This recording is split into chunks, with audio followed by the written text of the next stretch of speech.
This is Rust Belt Baggage, a podcast about true crime and paranormal activity in the Rust Belt of America.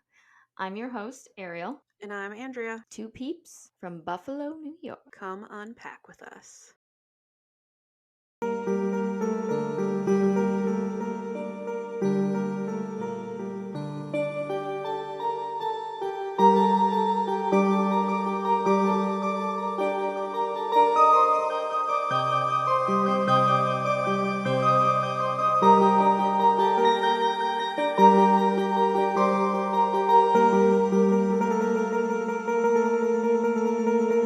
Are we starting? Yeah, we can start. I don't have anything to say pre anything right now. I haven't prepared a whole ton. Today I took my ADHD medication and hyper focused on cleaning my apartment instead of preparing for this. And then I got our new sound system, which is a mixer and a couple new mics, and I hyper focused on like trying to figure that out before all of this. So Andrea is the real MVP.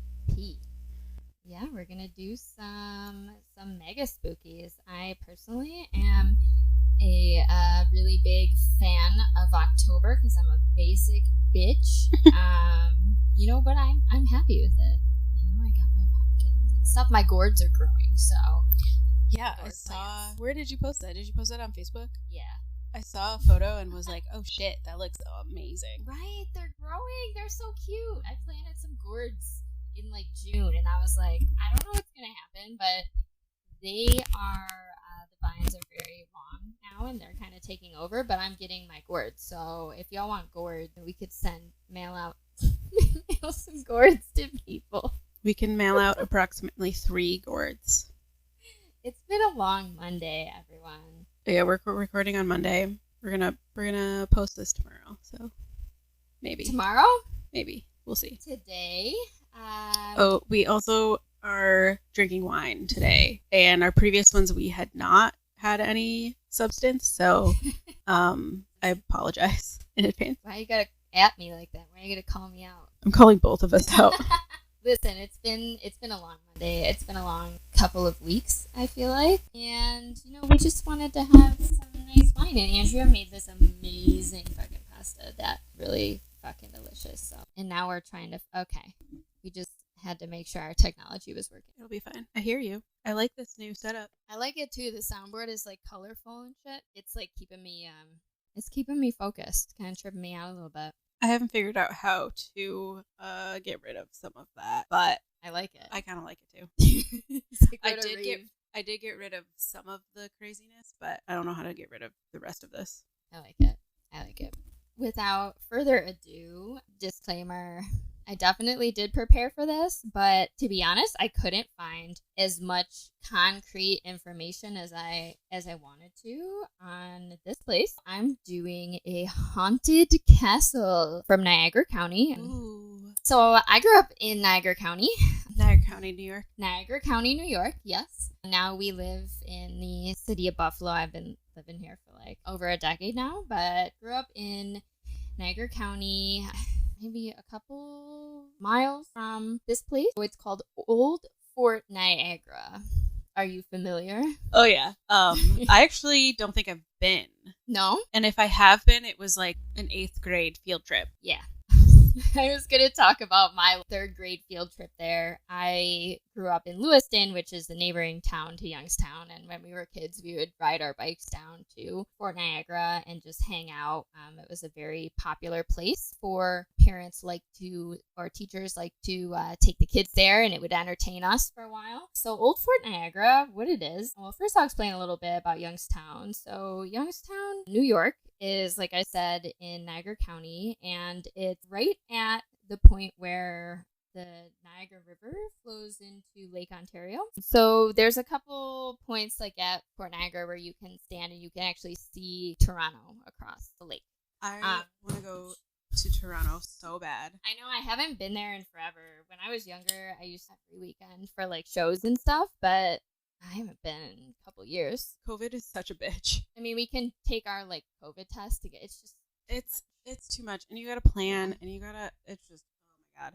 Yeah. But I want to go to the aquarium, and I want to in the winter, I want to do that ice skating thing. And I read an article the other day that was the best dim sum in Buffalo, but in the first 2 paragraphs it said you have to go to Toronto. Yeah, I mean, we are like sister cities, kind of, like Toronto and Buffalo. A lot of traffic between the two. Everyone in Toronto is familiar with Buffalo. Everyone in Buffalo is familiar with Toronto. We're basically the same place. No, we're not. Every once in a while, my Buffalo accent and my Canadian accent mix together. And when I say Canadian accent, it's because we live 5 minutes from the Peace Bridge. Yep. And I will notice it, and I'm like, ooh, this is rough. I love the Canadian accent, you know? You know? It's like my Canadian Minnesota accent. Just kind of to like orient you a bit. Fort Niagara, it is, I guess, what you would call a fortress and old war post that's been used by the French, the British, and the Americans at various times as they tried to maintain control of the land that they stole from the native residents, right? And I'm going to give like a lot of background here because it's important to understand why there's so much stories about the supernatural things occurring there, because there's been a lot. It has a very long history. Lots of war and death and just like all kinds of fucked up shit. I'm excited. The land was originally, and I'm going to do my best here, part of the Iroquois Confederacy, or otherwise the Haudenosaunee land, and we are currently on that land right now. So as part of the Iroquois Confederacy, the Senecas mainly used that area on Youngstown for like hunting, fishing. I read in a couple places the Senecas used it as kind of like a recreational area, more so than they actually resided there, because it was really good for just like fishing and stuff like that. Oh, okay. So yeah, I found I must have read 30 different historical articles, and to be completely honest, so much of the history of Lewiston and Youngstown has been whitewashed. It was actually kind of difficult for me to find a lot of history on the indigenous people who it was their land. So a little bit of history, Old Fort Niagara. So the French came over here, right? And they were like looking for some trading routes and shit. And they were just kind of like, we're going to take this land over. This is great. So they intruded around 1670 and just started putting up some posts and stuff, just kind of checking it out, seeing if they could, do the damn thing since it is right along the river. They were actually looking for the Mississippi River, which, to be honest, unless I'm looking at a map, I'm not really sure where that is in relation. Honestly, I don't really We're know getting there, either. guys. We could pull up a map, but I don't really Well, want the French didn't know either because they came here and they were like, okay. So they're chilling, whatever. And the French were like, they were really looking to push further into, like I said, the Mississippi River, into the Ohio Valley and stuff. So they posted up in Youngstown. They're doing pretty well because it's a big trade route. They're trading with the native population, things like that. Things are starting out, right? In 1687, French posted up right at Fort Niagara on the river there in Youngstown. And they built what they called Fort Conti. So this wasn't quite a war post yet, but it was more just like a trading and like business post that they could kind of keep their merchandise in, things like that. And they were just seeing what's good, like I said. So at one point, there were about 100 men living there, and they were running out of supplies. There was a lot of tension growing, right, between the French also and the Senecas and the tribes of the Iroquois Confederacy. It was only men living there? So from what I read, it says they were men. Because I was wondering the same thing too. And like I said, I wasn't able to find like a written account. Like I was looking for something that would be like journal entries or something like that. And I do want to dig a little deeper into it, but from just kind of the overview, 100 men living there. I assume that it was because, number one, it was mostly like merchants and stuff, but also they were just kind of trying it out. Right. Like, is this an area that we could be at?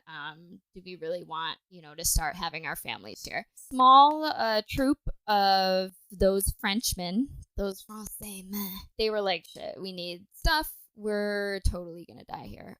So in the fall, they were like, yeah, we're gonna just go find some supplies, and we'll be back. Just like sit tight. And they came back in the spring. You know, obviously we're in the Rust Belt. A lot of weather is very similar, but a Western New York winter is not really something that you want to. It's not great. No. It's not really something you want to go through, like if you don't have any warm clothes or food. Is this still in the 1600s? This is 1687. Yeah, okay. So, good luck. Yeah, yikes. So, 1687, so the little troop comes back in the spring, and they barfed as soon as they got, back to Fort Conti. Everyone was dead. There were 12 survivors. Like I said, I would love to read journal accounts. Hey, any of our listeners, like if you're able to find any or you know anything about this, journal accounts, things like that, I know they have them on the grounds because I have seen them, but online I really couldn't find anything. So if you would like to add to this, please do. I was going to say maybe we should take a field trip. Yes. I was thinking about that. I was like, I haven't been there in so long. When I was a kid, I went there during the summer. I would be there every week because they had a in-ground pool that my cousin would take me to go swimming to get me out of my parents' hair for a little while. And it's just a beautiful area. We would always do picnics there. It's one of those like little campgrounds with a little I can't think. The grill, the charcoal grill is like posted up every and do that and just kind of it's beautiful. In theory, those grills are really great, but they take a lot of time and effort. But they are disgusting. Yes, they are. It was the 90s. Nobody cleans them. It's gross. And you got to remember to like bring charcoal, otherwise it doesn't work. It was the 90s. It was a different time. Yeah, I'm sure they're still there. I bet the 90s, we didn't have the instant charcoal lighter stuff either. We had to get lighter fluid. Old school charcoal. My parents probably just like, one. My parents were always chain smoking Newport, so they probably had like a billion lighters in their pocket. Just threw them on there. There we go. Welcome to my childhood. Beautiful area. Not so much for these French dudes in 1687 because they all RIP'd. They came back and they were like, everyone's dead. It was a horrific sight, I'm sure, because at the time too it was just that building, and I can imagine all of the people as they were getting sick and as they were getting hypothermia, things like that. I was gonna say, it wasn't because of hypothermia, or was it like an attack? This instance, they basically died of like freezing to death. They just didn't have food. It was bad. Yikes. And at the same time, I can only assume that their water supply was running out because you can drink out of the river, right? But it's not How close are they to Lake Ontario? I feel like here it's right on the river. I feel like here we just like have this freshwater amazingness that water supply, in the 1700s probably was disgusting, but I don't know, it seems like a good place to plant yourself. For sure. I agree. I think if they had like the necessary supplies, and also if they had like the knowledge of, we need to boil this water first, or we need, right? Oh, I don't know. Did we have that knowledge then? I don't actually know. Right? So that's why, I'm like I said. We were probably all dying of Giardia. Of what? Giardia. The hell is it? You've never heard of Giardia? It sounds like it's a band or something. Yes. It is, you typically get it from streams and rivers that aren't like moving water. It's when it's like stagnant water, and it's a bacteria, and it is really awful, and the antibiotic that you take for it makes you lactose intolerant. You poop a lot too when you have it, so I bet you there was a lot of like microbiome shit that they were dying. Microbiomes. I'm not a scientist, sorry. Now I'm stuck on it makes you lactose intolerant. That's something to do with like it's the antibiotic. It kills the good bacteria. It has to be. But see, lactose intolerance though is like an allergy, not. It's like a very specific symptom of this antibiotic. That is wild. so interesting. I mean, all antibiotics mess up your system a bit. You know, I had to take antibiotics 2 weeks ago, and I hate taking them because they just make me feel like shit. But Andrea was like, take your probiotics. And I got some gummy probiotics from Walgreens. God, oh my God. Good. It like saved my life, like for real. Every time I take antibiotics, I get a yeast infection. So I either have to like double up on the probiotics, or I immediately ask my doctor for that crazy pill that you just take at the end. Have you ever taken that? The Diflucan? Sure. I don't really know what it's called. We have vaginas, so we like also like to talk about our vaginas. So yes, I have taken it. It works awesome. Which same. I'm usually the same. I don't take antibiotics very often, but when I have, I usually will take that too. But this time, I did what you told me. Yeah. Dr. Andrea. I took the probiotics and I'm feeling pretty good. So I don't want to jinx myself. But some good life experiences can help you out on that. Oh, same. Take your probiotics, babies. It was a lot better. It was a great idea. I was very happy. And now I have these like, they're like little teddy bear gummies for like people that hate swallowing vitamins, because I hate that. I Not that love they're vitamins, but vitamin gummies, and I look forward to taking my vitamin gummies every night. Same. That's the only way I can take them. I would never have vitamins. No. Can you hear the sound of the wine pouring? It's like ASMR right now. I don't know if it's working. Now, I don't know if that worked, but now I have 16 ounces of wine in my cup, So back to these poor souls here.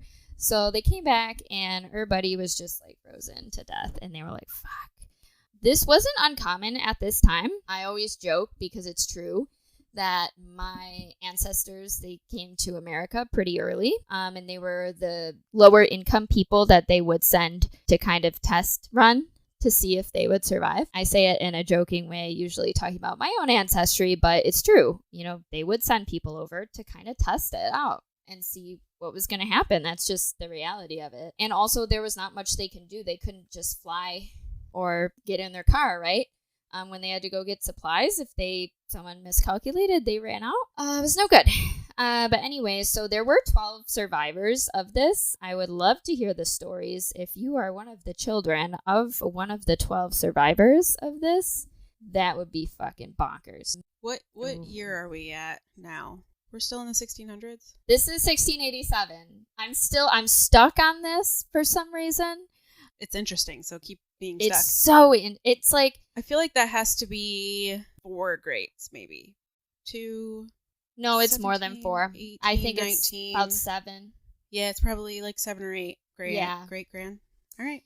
And the reason I know that is because, oh God, it's tangents all day, but I'm obsessed with my genealogy. I do Ancestry.com. So does my dad. And I've been able to go back 7 on both sides until I have to like get records from overseas. Yeah.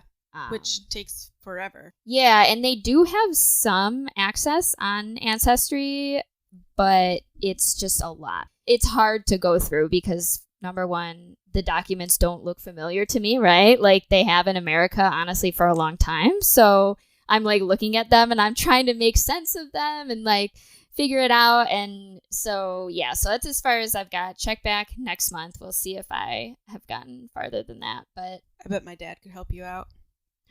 He's deep into that. That's like his retirement thing. Me and your dad are going to be friends. Just give him access to your tree and he'll go at it. Dead serious. I can't. Andrea's like my Jimbo. Adopted mother right here.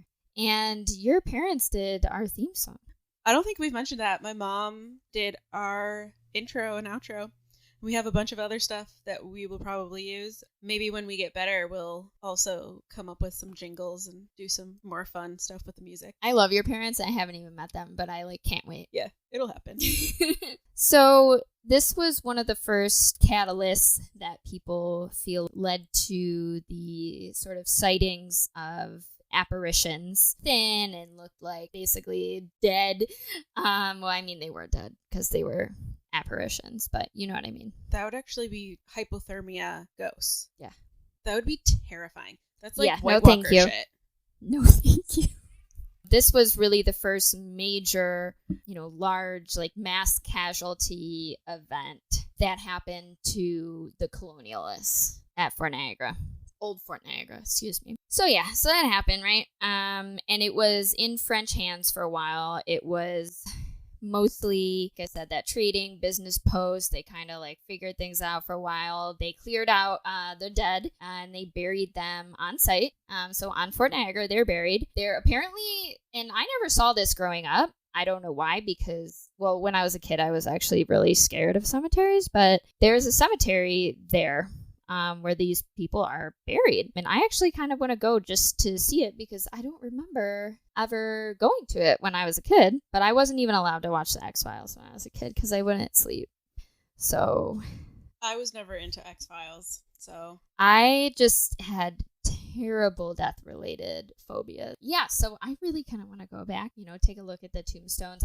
There's a couple distant cousins of mine I found on Ancestry that I've actually gone and like restored like tombstones of our ancestors and stuff. And I think that's like that is so cool. Really effing cool. Right? If I had like time. I have a really short attention span, so like I want to do it, but when it comes down to actually getting on my hands and knees and actually doing the restoration, that part's never going to happen. Right. If I ever am rich and I could pay people to do it, I would do that. Yeah. I was going to say it has to be costly if you don't do it yourself. Oh, I bet. Yeah. I would like start and then I would can't. I really want to though. Dream. I feel like I could get into it if I was in the right mood. Thinking about it gives me the same feeling as I get when I'm watching those silicone coloring TikToks. ASMR? Yeah. Check out my ASMR channel. One day. That's my other dream. We'll get it going. My ASMR Over the last 2 years, I've just been collecting items to use in this hypothetical ASMR YouTube channel that I just like to play with them, but then the whole following through of doing the whole thing. Yeah, I mean it took us 4 months after talking. And it was Andrea too, by the way. All the credit for actually making it start happening. We're all over the place today. It was one of those situations where a week before I said anything to Ariel, I was in my car thinking, who could I get to do a true crime podcast with me? And it was one of those things where, so Ariel and I really don't know each other besides work at that point. And a couple maybe drunken nights, but not anything more. And I said to myself, do you think Ariel likes me enough to do a true crime podcast? And I didn't say anything. And then a week later, Ariel goes in our group chat, Andrea, do you want to do a true crime podcast? And I'm like, no fucking way. No fucking way. Because I've been wanting to do one for so long, and I'll talk about it with people, but then it never actually, you never get to that point where you're like, I'm going to do it. So many kudos to Andrea for being we're doing nice. Because that's what I need. I need people to bust me around. Yeah, when I'm excited about something, I could get it going. When I'm not excited about something, no, thank you. Yeah, exactly. But I've always loved true crime and mystery, but true crime podcasts saved my life, literally. Yeah. In a time where nothing mattered and I couldn't find anything that I enjoyed, nothing was enjoyable anymore, I would listen to true crime podcasts. Actually, Morbid was the first one. Shout out to Ash and Elena. It was the first one, and I listened to I binge listen to their episodes because it would keep me in the present, engaging and interesting, and I love a good old mystery. And so I just want to contribute to that because honestly, this shit helps people. My Favorite Murder, they talk a lot about mental health and stuff on their podcasts, and doing that podcast really just helps ground them and just want to help others. I don't know. Tangent back to this spooky shit. A little while, the French are chilling, and the British, they were getting really pissed off because they were both here, right? The French and the British, both fighting over the land they stole from Iroquois Confederacy. And France, they were hogging the land that they had kind of been yeah, okay, British, you can have this. And the British were like, okay, we're taking this. And the French were like, no. So Britain declared war, started what is known in Europe as the 7 Years' War, but we know it here as the French and Indian War. Okay, my sister was just talking to me about the French and Indian War, and her husband just got back from Pittsburgh, and they went to a haunted tour or something. I don't know. But we're going to talk about Pittsburgh at some point because what they went to sounded pretty cool. But literally just started talking about the French and Indian War. Yeah, Pittsburgh had a huge role in that. That was another city that I actually ended up reading a lot about as I was researching this, because it was kind of along that route, and it was also a site where like they would meet with Native Americans to coerce them into doing things, right? 1756 now, so the French were chilling there for a little bit, doing all right, not making good friends with the native population. Britain was like, okay, we're going to war in 1756, and so Fort Niagara became a war post, and they started calling it the French Castle. Well, they didn't call it the French Castle, we call it the French Castle. I just don't like to try to... Je parle un petit peu français, mais I can't do a French accent, so I'm not. I have no idea what you just said. I speak a little bit of French, but I can't do the French accent. I'm on the Spanish side of this area, so French is nothing. Yeah, not even gonna try. Y'all make fun of me. Yeah, so this became like a war post for the French, so they could kind of hold down the fort, right? So the local native inhabitants, so the Senecas mainly, part of the Iroquois Confederacy, they weren't just chilling there. The French had kind of allied with the Iroquois Confederacy's enemy, the Algonquins, and so when the British were kind of trying to take over Fort Niagara, the local native population, the Senecas, were like, yeah, so we're just going to help the British out because you French people are pissing us off right now, in more ways than one. So they aligned with the British, and the British actually captured Old Fort Niagara from the French in 1759 via support from the local indigenous inhabitants. Another instance that, as you can imagine, it was very, very bloody. The French were not going down easily, and neither were the British. And caught in the middle, right, was the people whose land that they stole, right? And of course, we know how colonialists, I mean, now, but especially in 1759, treated the native population, right, like they were disposable. So a lot of bloodshed. It was a 19-day siege that happened until the British were able to take over. Meow meow. 19 days seems like a long effing time. Battle? Is that what a siege is? Yeah. Holy shit. I assume you would take turns sleeping. You have to. Yeah. Yeah, post up. Die. So basically, you're trying to protect your fort from falling to enemy hands, as you would, or really just like your rival, because you were just fighting over land that wasn't even your land, and just having to go to sleep in one of the rooms in the fort and not even know if you were going to wake up. Yeah, fuck. Right? War is so weird. War, to me, is the single most terrifying thing that I can imagine. I don't have nightmares monsters are coming for me. Like, I have nightmares where bombs are coming from the sky. Like, those are my nightmares. I definitely, middle school, high school, when we would be talking about all of this stuff, I definitely had nightmares of being in, like, the Revolutionary War. Oh, same. I don't think I realized how traumatizing it was at the time. And the thing is, all of our shit is whitewashed up here, so I wasn't even being fed the correct information. Yeah. And I was still having nightmares about being in war as a female. I remember this one time, and I don't know why I remember it, but I was in, like, 3rd or 4th grade. We were learning about this time period and, about how they would kind of talk over, oh yeah, the Native Americans helped the colonialists, right? They were happy, but then they all ended up dead somehow. And I don't remember exactly what I said, but I remember just like raising my hand and being, why did the British people or whatever, I don't know, why did, what we would now call colonialists, I didn't say that as a 3rd grader, but like, why were they killing all the Native Americans? And I remember my teacher being like, we're not talking about that or something. It's a very vague but like pointed memory in my mind because I was like embarrassed. 1763, along what is now called Devil's Hole. Okay. In Niagara County. Yep. It's basically like a ravine, sort of like a cliff, right? Gorge. A gorge. That's the word. Yeah. Gorge. Super awesome walking paths. It's a beautiful place to hike, by the way. Yeah. But so we call it, it's called Whirlpool Park because the whirlpools in this water are just, you don't survive them. So they call it Devil's Hole. which I had written in my notes. I was like, side note, for some reason in Niagara County and in the suburbs, everyone seems to call any deep gaping hole in the earth a devil's hole. There's probably a lot to unpack there, but it made me think of that ride at Fantasy Island where there's a rumor that somebody died on it. It was called Devil's Hole and the floor dropped out. And it was like supposed to be haunted. That was like the thing when we were younger. Like, yeah, it's haunted. Maybe we'll do an episode of that at Fantasy Island, but that would be funny. I'm into that. So there was a massacre there between the French, the British, and the native population because tensions were just so high during the 7 Years' War, the French and Indian War. I mean, it was just like bloodshed, like British, French, Native American. Like it was all Seneca land there.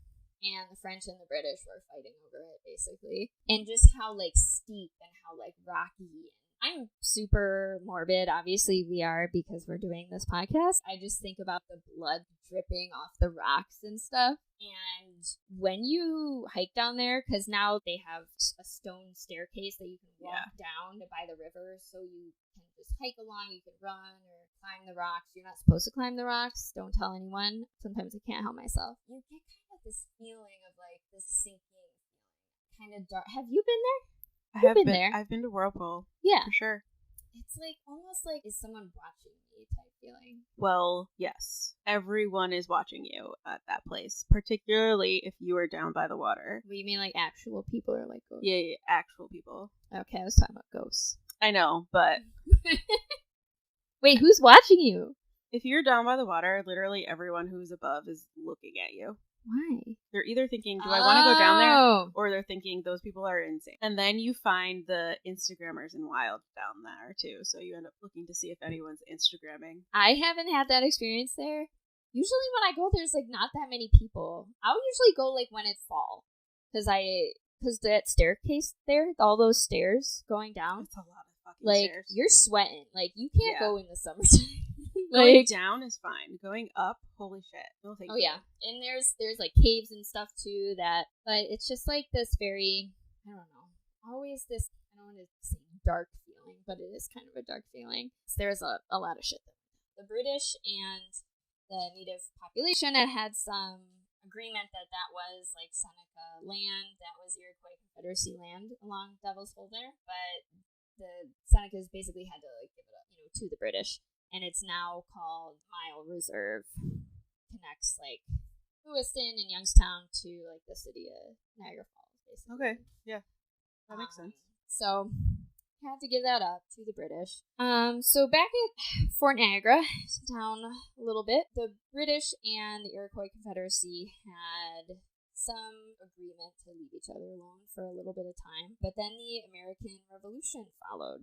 Obviously, Revolution, a lot of it came about from the debt that Britain got themselves into fighting the French and Indian War. Tribes here were split in terms of their support for the Americans or the British in the American Revolution. So you had members of the Iroquois Confederacy fighting on either side, and you had the Americans now fighting the British.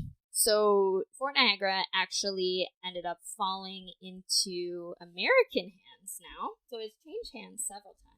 In 1796, it actually fell to the Americans. And then in 1813, it was recaptured again by the British in the War of 1812. And then in 1815, it went back to the United States. Not super bloody conflict there in 1815. It was a treaty between Britain and the Americas that they lost the revolution and shit. At this point, does Canada exist? So there are settlements in Canada. The French were kind of like pushed into Canada, right? And like the French were all the way up from Montreal all the way down to Pittsburgh and like and then you had like the colonies and it was a whole like clusterfuck. The actual first settlement at the same time as Fort Niagara was Fort George, which is across in Niagara Falls, Canada. They basically drew the line at the river there, right? There's a lot of history to unpack here that I can't go into, nor do I feel like I'm an expert in this history. Felt like I did a lot of refreshing on my history, learning about this, and I was getting so absorbed in it because I'm like, it's so fucking interesting. Can you imagine like being there, or being, whether you were French or British, and especially if you were in the Iroquois Confederacy or the tribes that were over across the river in Canada? It was just constant. Anything hundreds of years before 1990 feels not real. Yeah, you literally wake up and you're like, am I gonna die today? Yeah, that's basically insane. Technically, as a Native American, you know it's your land, but you know, like, you're not safe on it. But as colonialists as well, who were kind of joining this effort as this is what they're telling me is right, thinking that they are doing the right thing, you don't know if you're going to wake up the next day. Someone go shoot you, someone go stab you, someone go rip out your hair. The right and wrong of war always gets to me because, like, who the fuck knows what's right? Yes, definitely they're going to stab you and shoot you because on their super long rifles, they had those... The bayonet. The bayonets. When you think about the evolution of, like, warfare, it's terrifying. It is so crazy. And the fact that we now have video games that are replicated... That it's, like, fun or something. ...of what war is now is even more insane because... I don't know. Yeah. I don't know where I'm going with that thought, but I've totally thought a lot about it. It just doesn't make sense. I also don't think it makes... So here's my feeling about it, I guess. And these aren't necessarily, I know everything intellectual. This is just like my feelings, like from my body. Instinctually, I don't understand why you would harm someone else for land or because you wanted to do something a certain way or because you thought you were better than or something. What I do understand instinctually is that when it comes to defense, that's where things start to make more sense to me, where you're getting attacked, you're ensuring that your family, your whatever, your livelihood in terms of just general war, just as the tribes that were living here at the time, right? When colonialists started coming in and just fucking shit up, defending your land, right? That makes sense to me. Defense makes sense. Offense? Yeah, maybe, there you go. Offense? Why? Well, just don't do it. You know, capitalism and shit. Go find somewhere else. Yeah. But when commodities become involved, then people are willing to kill for their own livelihoods to improve, air quotes. It just doesn't make sense. Just don't do it. Yeah, don't commit acts of war and shit. It's not cool. But it happened here, and there's like some spooks about it. So, it happened. Yikes. So that seems to be where a lot of spoopy things happen. Oh, for sure. Like you were talking about in the last episode at the Central Terminal of the soldiers, right, that came back from World War II and were just waiting, or women like waiting for, you know, their husbands who didn't come or whatever. And I'm like, that's so romantic. It's so sad. So it had changed hands. You know, it's back in American hands. And at this day, it is run by the nonprofit organization, Old Fort Niagara Association. And they've actually had ghost hunters there.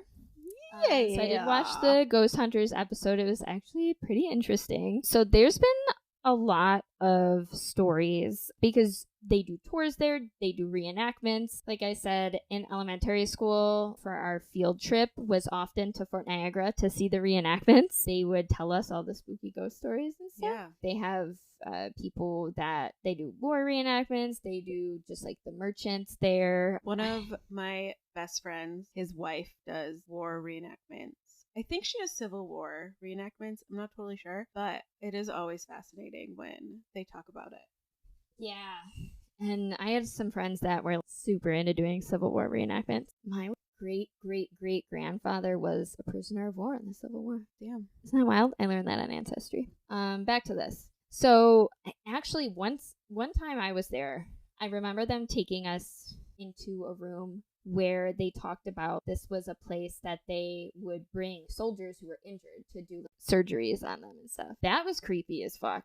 I believe it. I feel like I was very young at the time. Yeah. And didn't fully comprehend it other than this is fucking creepy as fuck. It was basically just like a rock, like a rock, right?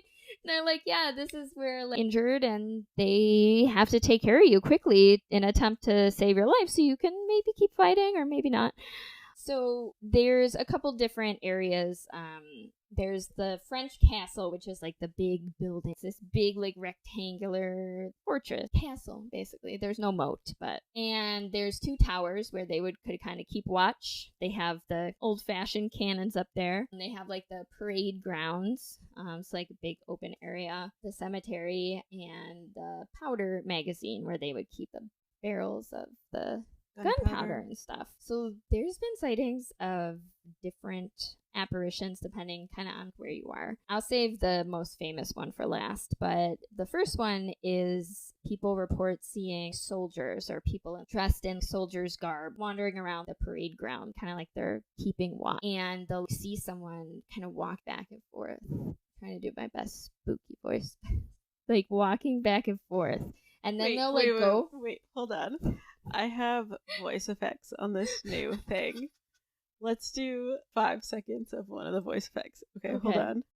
So, when you walk onto the parade grounds, you will see a soldier keeping watch steadily on his feet, never losing pace. Okay, Ariel couldn't hear that as it was happening, but I could, and I'm losing my mind. That was fucking hilarious. Okay, continue. Oh, God. So, I'm gonna be laughing the whole time now.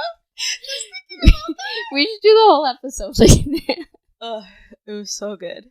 So there is a story where this really young girl wandered away from her parent inside the castle and was kind of like walking up some steps or whatever, and she saw someone up there. She thought that she saw someone, and she came down to tell her parents, yeah, I saw someone who was like dressed really weird. It was a really young kid. Yeah, I saw someone who was just dressed, I don't know, clothes that were, they just looked weird to me. And the mom thought it was kind of creepy or something. Like the girl was talking to him, she said, and the mom was like, that's kind of creepy. That's not, I don't know, weird. And so she went up there, and it was just this really small room, and there was no one in there. And they were right at the bottom of the stairs. That story I probably found the most creepy. Just because anything that has to do with children freaks me out. Now, don't get me wrong. Some kids can tell some fantabulous stories, but it's based on something. Always based on something. Yep. So that type of thing, I'm more likely to believe children than adults when it comes to crime and spookies, honestly.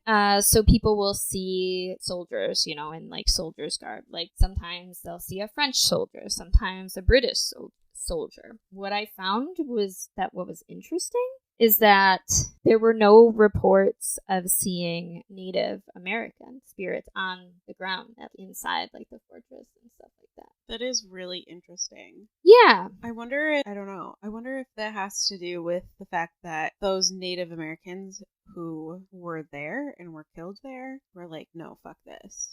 I was literally thinking the same thing. I was like, I won't be staying there either. Shit. Yeah, like, fuck you. I'm out of here. I'm gonna go live with my ancestors somewhere else. Something that came in my mind when I thought about this was, so growing up in Youngstown and Lewiston, we are basically completely on stolen native land, and there's the reservations, like the Seneca and the Tuscarora reservations that surround us, right? And I kind of want to do a segment on Art Park as well, because there's some spookies there. Art Park now I didn't know that. Art Park now is like a music venue. When I was younger, it was like summer camp.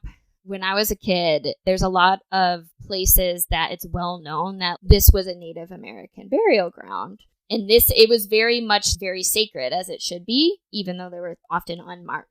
Right? Yeah. It was through people telling you. Growing up as a kid, my mind around that was always, where spirits are buried or where they're like laid to rest. That's where their spirits are. Do I believe that? I mean, do I believe in spirits at all? I don't know. Andrea's turning me from a skeptic into a skeptic still. But that was always, like, as a kid, that was kind of always in my mind. So I kind of thought about that too, is that there's so many soldiers, like, so many colonialists buried there that they're walking around. I don't know. I, as a child and as a kid and probably into high school, definitely had that same view of thinking that wherever they were laid to rest, that is where they were haunting. And that was where it is. That might be part of knowledge of serial killers and knowing that they normally bury their people, like, underneath their house and thinking, like, that's what it is. Side note, I hate serial killers. I hate them, but it is so fascinating. The psychological things that happen. Sociopaths. Is so interesting. People try to explain it away, but, those people were sociopaths. Yeah, I mean, they're fucked up.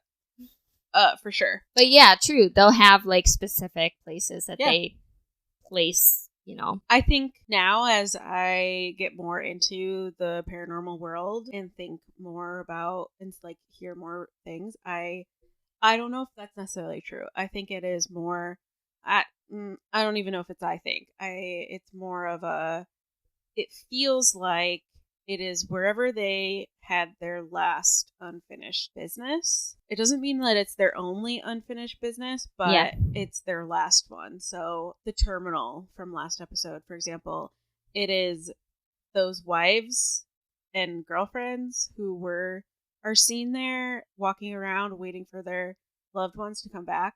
I don't think that they were buried there, and I don't think that they died there. I think that's just where their last unfinished business was. I have, like, heard that theory a lot. Oh, my voice, like, is coming in way louder than yours, but that's okay.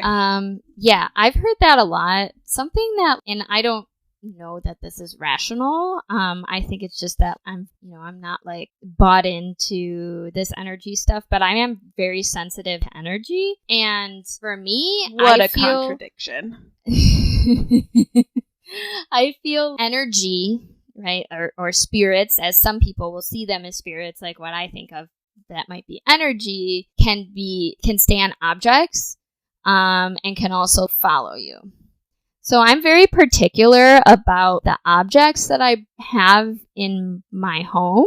I don't know if that's something that was instilled in me in childhood. I don't know what it is, if I'm just sensitive to it. But for example, my one friend will go junk picking, right? Or get, like, stuff from Buy Nothing group or something. And I'll look at something and I'll be like, no. Be like, do you want this? I'll be like, nope. I ain't bringing that person into my, no. I like living alone. I don't like roommates. I'm good. I don't want that. I don't want that object. When you and I went trash picking, I was very specifically looking for mirrors, and I picked one up. Nothing spooky has happened with it, but I still haven't hung it. It is just sitting behind my bed. Watching me sleep. But I never felt anything bad from that mirror, but I agree with the object thing. I think mirrors are sketchy. I think dolls are sketchy. I think we wouldn't have those museums that have haunted items, and people wouldn't be selling haunted items on eBay if that wasn't true. Nobody know. Please do not send us haunted items. Yeah, don't do that. I don't want it. I will find that stuff fascinating, but also I don't want to touch it. I don't want it in my house. There's, like, very, very particular, and my cats are as well. Y'all know by now I'm a crazy cat lady, and also, like, if my cats don't like something and they're reacting really weird to something, I'll be like, I'm just gonna trash this. And I've kind of always been like that. My grandma passed away, like, in 2014, and my house is just filled with stuff that she touched, or, like, stuff that she kept close, like, hung above her bed, or stuff that she kept, like, close to her. That's how I can feel her. If you look to your left in that vase that's on the fireplace, don't even. There is a golden apple. I thought you were gonna say there were ashes in there, and I was gonna run out of here. No. There's a golden apple. That's pretty much the only thing that I have kept for real and keep out. I have a couple other things, but I keep those locked away because I am afraid that I'm going to lose them. But that golden apple, if you open it up, it's her scent. I haven't opened it in a while, but I keep that out. I'm always trying to explain away these things, right? Like, skeptical. but that it's so, for some people, sensual things like smell or touch or sight is just like so tied to your memory. She also used to call me her little chickadee, and Aww. so she passed away on December 11th, and almost every December 11th there are chickadees fucking swarming me. I thought you were gonna say there are chickadees fucking, and I was like, that is so funny. She's reproducing chickadees for me. No, they just are surrounding me almost every time in that first 2 weeks of December. It's amazing. I love that so much. You can call it people sending you a message, right? Yeah. I'm very... I always preface everything with I'm very skeptical, but... I'm not skeptic, but I also know how to explain everything as a skeptic would. Yeah. Which I guess would make me be like, well, is it that, or is it just this scientific reason?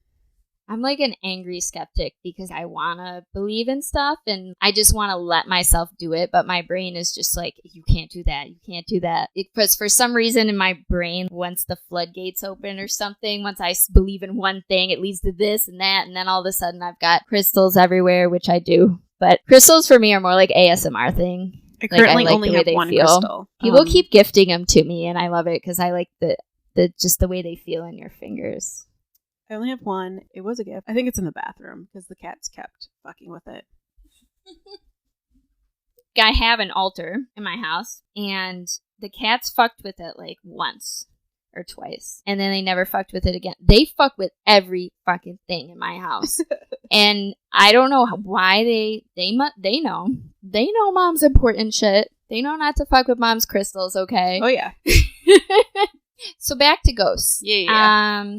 I feel like we've had some really good conversations, though. I think so, too. I feel like once in a while we can do this kind of episode where we just kind of talk about shit. Looking through this, if anyone has or knows or any firsthand accounts, please send them our way because I found a couple stories, but I didn't really find any super personal, in-depth stories about Fort Niagara. And I think that those stories have happened. They've just kind of been lost a little bit because now it's a visitor center, right? You come to it's a tourist place. Like for me growing up, it was just that's where as kids we could ride our bikes up there and we could wrestle in the mud, fuck around. King of the hill. Something like that, yeah. Throw each other off the hill. I remember this one time, me and my friend, we were 10 years old, and we're like, we're going to Fort Niagara. So my friend's on his bike, and I'm on a skateboard, and there's a rope tied to the back of his bike, and he's just pulling me down Creek Road, Kid Lewiston. I probably fractured a couple bones that day, but I was a kid, so I just kind of bounced back up. Yeah. That's why I got all these aches and pains now. But nothing compared to the aches and pains of these fucking soldiers, because if you go up in the north and south towers where it's the lookout station at Fort Niagara, this happened on Ghostbusters, where I forget the host names. I don't watch it that often, but I watch it for specific cases. But was it Dan? Who's the bald guy? They both bald? I don't know. Okay. The taller one. I'm not really that good with names to begin with. He got touched on the back of his shirt, and you can see the handprint or whatever. Okay. That, I'm a little skeptical about that show, but there have been a lot of reports because they had talked to the executive director because now it's run by a nonprofit, and he was actually kind of surprised because he said that there's been reports, people have said that they feel like someone's touching them. And so in my mind, is it like a soldier being like, hey, look, do you see that? You know what I mean? Could be. Kind of like what should have happened on the Titanic, but didn't. Sorry. Titanic's my favorite movie, so if I can throw in a Titanic reference anywhere, I will. That's one of the more common reports, is having a hand put on your shoulder up in the North Tower, which is terrifying to me. Ghost hunters, they spent the night inside these buildings, which is something that I would never do. You would not ever catch me doing that. Not a fan of darkness. And even though I'm very skeptical, I could never do that. You couldn't pay me enough money to spend a night alone at Fort Niagara. If I was with someone else, and if someone knew that I was there, and all of these other different things, I could do it easily. Nope. I also lived in the middle of nowhere, Vermont, with no cell phone service, so... You have to tell some of those stories, because when you tell me these stories, you're just like, oh yeah, it was just a Wednesday, and I'm like... And I come from rural Lewiston, Youngstown. It was a very coyotes in our backyard. It was rural. Well, maybe it was because as a kid, it was like, don't go outside at night because there's animals. Yeah. And so I didn't. Now I walk around. Well, I don't walk, No one should ever walk around at night anywhere, ever, alone. But I feel more comfortable in the city than I do out in... I mean, I feel comfortable in the city. I'm a white girl with a dog that looks like a wolf, so I feel pretty comfortable. But I actually feel more comfortable in not the city because animals are predictable and humans aren't. See, I feel the opposite way. Animal is either going to bluff and attack, or they're going to be afraid of me and run away. Whereas humans, they might bluff and then stab me and like, I don't know where their weapon is. I don't know. I feel more comfortable around animals than I do humans. Yeah. I don't know. I wonder if it was just growing up around wilderness had the opposite effect on me, where as a kid, it was literally like if you walk outside the door at night, if you go in the backyard at night, you're going to get rabies.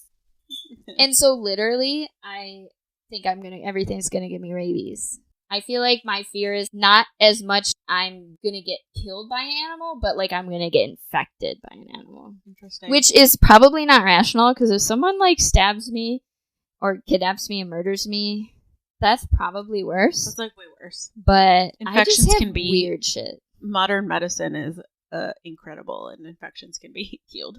Well, rabies vaccines suck, but you can get them and you won't get rabies. Our soldiers here did not have that kind of favor. Yikes. And so we talked about people will see soldiers walking around very malnourished and just basically like walking corpses. Fucking terrifying. And people tell these stories, oh yeah, I saw this, and I'm like, I would shit my pants. Yeah, seriously. I would just fall over and die myself. And then I would also be a spirit at Fort Niagara. I mean, would you? Where's your unfinished business, Ariel? Oh, you don't want to get into that. There's a lot. Let's wrap this up a bit with the most famous tale. Yee! The Headless Ghost. Wait, did you just say the Headless Ghost? The fucking Headless Ghost, dude. Are you kidding me? The Headless Ghost. What? Yes. Okay, alright, so, continue. This is literally my very first memory of Fort Niagara. I think it was the first time my class went on a field trip there, one of many. It was probably, again, I know I keep saying 3rd, 4th grade, but I feel a lot of my memories, like those were my first memories of Fort Niagara. And this time, I feel our first was maybe 3rd grade, our first field trip. And they were doing the reenactment. So our tour guide takes us in there, and one of the first things he says to us, because we walk in this building, first of all, I'm a kid and I'm me, so I had no friends, so I'm just chilling in the back of the group as per usual. Ariel was the weird kid. I was a very weird kid. I still am. Haters gonna hate, I don't care. I want to be friends with them anyway. Kill me. So we walk in there and I'm like, Jesus Christ, this is fucking creepy, I'm hungry, like, these kids are annoying me. And our tour guide's, yeah, so did you kids hear about the Headless Ghost in this well? And he steps aside and there's just a creepy-ass well right in the middle, right when you, like, walk in. Like a fucking well. What the fuck? And it's got, like, a metal grate over it, so none of us fell in, I guess. If you were a kid at Fort Niagara and you fell in the well, we want to hear from you. 1-800-GET-COMPENSATION. They've got the metal grate on it. And the tour guide, we're literally like fucking 8 years old, and the tour guide is like, I dare one of you kids to look in there. And we're like, first of all, you're creepy. Second of all, no thank you. So, this well... I bet that tactic probably worked for, like, older kids, for sure. Yeah, not for me. I was just like, I want to go home, I want to watch Pokemon, and I want to tend to my zoo of toads, gray mantises, and snakes in my garage. Give me a goddamn sandwich. Which is a story for another day. So we are going to do a part 2. If you want to hear more about the Headless Ghost at Fort Niagara, tune in a few days when we post part 2.